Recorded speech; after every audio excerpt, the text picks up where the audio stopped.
This is a problem. Now, no offense to this guy, but I'm going to cover his phone number, $449 a month. And that's for weekly pool servicing. That does not include cleaning the filters. This is just coming every week and testing the water. Now, I'm not very good at math, but that's over $5,000 a year for something that you could do on your own. These are great, but this is not what I use every week. If I'm going on vacation or using another pool somewhere, or even a hot tub, I will take these. They're really useful. I can throw them in my bag, but they are not accurate. Secondly, what you need to understand is these colors, no matter how well these colors are printed, if you're using an app where you have to take a picture of it, so you snap a picture with your phone and then the app interprets it, some of the most tricky colors here, for example, for cyanuric acid, are hard enough with the human eye, let alone an app. And sure, some of them come with calibration cards, but then that also becomes a problem because the test kit just isn't accurate in the first place. The test kits by Taylor are very accurate. Yes, they're more expensive, but it's going to last you for years. I've had my test kit for 3 years now, and when you run low on the reagents, they're the little bottles that come with it, you can just order refill bottles on Amazon. All right, we're going to do 5 tests. I think 5 is all you need to do on a weekly basis. That's your free chlorine, combined chlorine, and which, by the way, this doesn't do combined chlorine. Some of them might, but that one doesn't. pH, total alkalinity, and then the last one is cyanuric acid, or CYA. Now, if you have an outdoor pool, it's very likely, and you should, use CYA. Indoor pools do not, and the reason is this, and this is a very simplified version. Chlorine in your water is a molecule, and cyanuric acid will bind to that.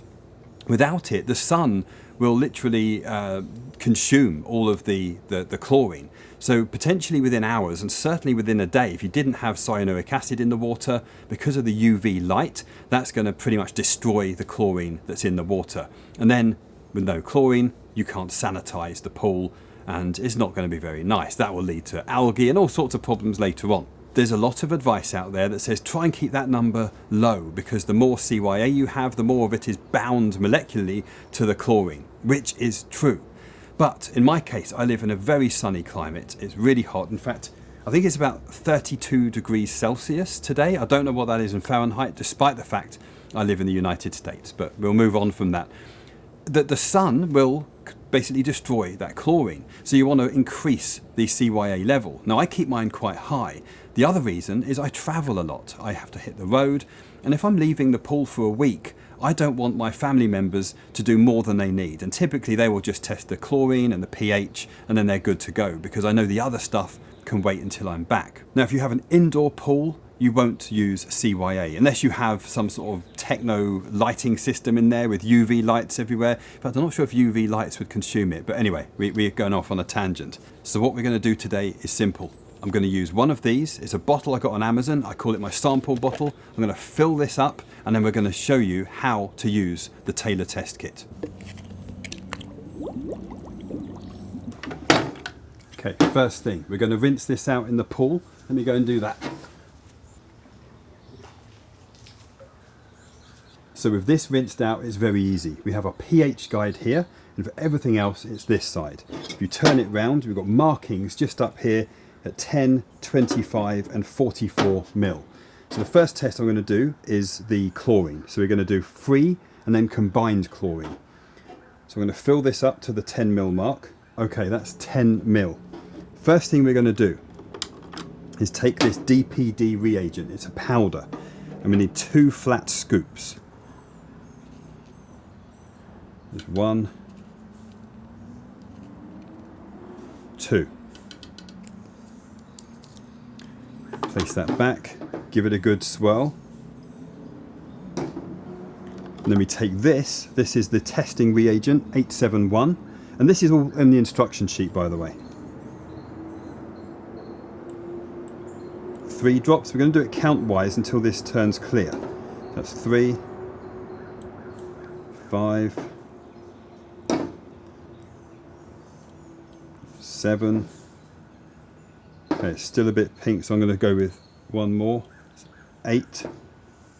Okay, that is now clear. So that means, because we went up to the 10 mil mark for the sample, we times that number, which is number 8 by 0.5, and that gives us 4. Now to test the combined chlorine, we need this one, number 3, bottle R003. This is a DPD reagent, and we're going to put 5 drops of this in. There's 5. Give that a swirl. Now this is still pretty much clear. Now if this turns pink again, then you would repeat the process with this first bottle like we did and count how many times it takes to turn clear, and that will be your combined chlorine.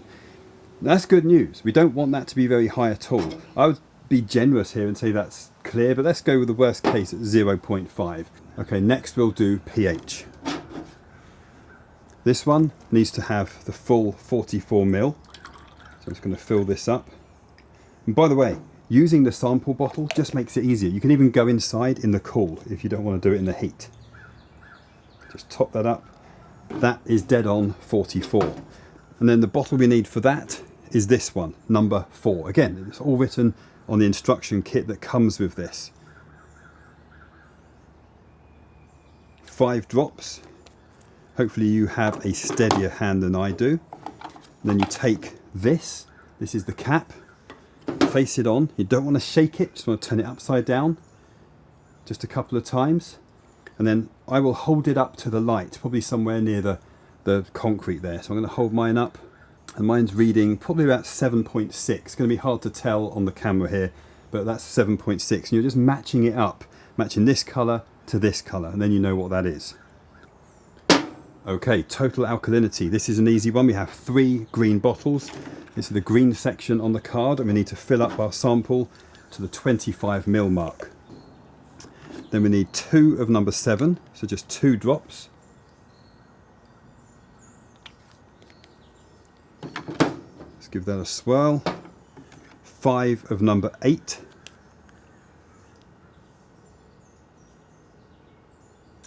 There's 5. Give that a swirl. And then we're going to use number 9 and add drops until this turns to a pinkish colour. So there's 3. Give it a swirl. That's still green. That's 6. So that'll be 60 if that's the case. It's almost turned green. Try one more. So I almost turned pink. 70. I think this is probably 80. So one more. Okay, that's now turned pink. I know now that my total alkalinity is 80. It's as simple as that. Okay, and the last test I'm going to do is calcium hardness. That's the blue one on the card, the blue bottles here, and we're going to fill up to 25, so that's the halfway mark on here. Okay, we've got 25 in there. We need 20 drops of this. This is bottle number 10, the blue one. That's our calcium buffer. So be steady and make sure you get 20. Okay, 20 drops. Give that a swirl. Next bottle, number 11L. 5 of those.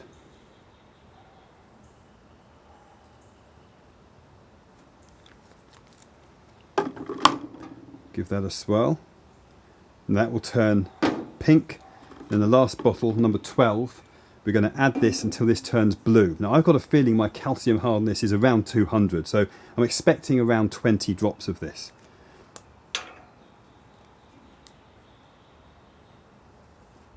That's 180 or 18 drops, not quite.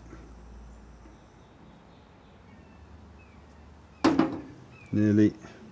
One more. Okay, now it's turning purple. Not sure how well you can see that. That's turned a purple bluish colour. Put one more in. I think this is around 230 for calcium hardness. Yeah, it's not changed anymore. So that's purple. So we go 230 for that. Now, if you're curious about the PoolFu app, which I've been using here, let me click update and you can see the recommendations. And this is the what to do page. I can see an overview of all the readings I've taken. I can click on free chlorine. Now we can see that's on the low side, but it's still acceptable. It's not in the red zone yet, so we're good. We can minimize that, and we can look at all the other readings as well. So clicking on total alkalinity, for example, that will pull up the total alkalinity card. We're in the ideal range between 60 and 80. And by the way, all these readings, if I just keep clicking through them, these are tailored for your pool. They're not just generic. It looks at things like whether you have a saltwater generator, whether you have a heater, the volume of your pool, and it even looks at the temperature. If you do add the temperature when you take the readings, that can have a bearing as well. So this app is looking at all of these as a unified system rather than just having individual recommendations for each one. And if you're curious, there is a 2-week free trial, so I'll put the link in the description below and then you can check that out. When I first started with my pool 3 years ago, my daughter's hair turned green and it was blonde. What happened was we had a pool tech that used to come round and I realised he was dumping algaecide in the pool. He said it's preventative to stop algae, that type of thing. Great. The problem is the algaecide he was using was copper based. Copper does not go anywhere once it's in the water. The only way to solve it is to drain the pool and refill. And I had to drain about halfway, refill, drain, fill again a number of times. Because it's a vinyl pool, I don't want to drain it entirely because then you end up with the potential collapse and that would be a disaster. So it took several goes to get the chlorine down, to get the copper down to 0, which thankfully it is, and now the pool tech has been fired. I do not use him anymore, which is why we're doing this video. The second thing, if you don't have a saltwater generator which generates chlorine like I do, then you're probably using either liquid chlorine or a lot of you will use tablets, Trichlor, Dichlor tablets. Be very careful because these contain cyanuric acid or CYA. Cyanuric acid also does not go anywhere once it's in the water. It will stay there unless you drain the pool. Not a problem if you monitor this and test for it, make sure it doesn't get too high. But over time this will keep creeping up and creeping up, and then your CYA is so high that so much of it is bound to the chlorine that even if your chlorine reading, your free chlorine is saying 8 or 9 and it seems really good, it's not doing anything. It cannot sanitize. I'll put a link in the description below that explains that further.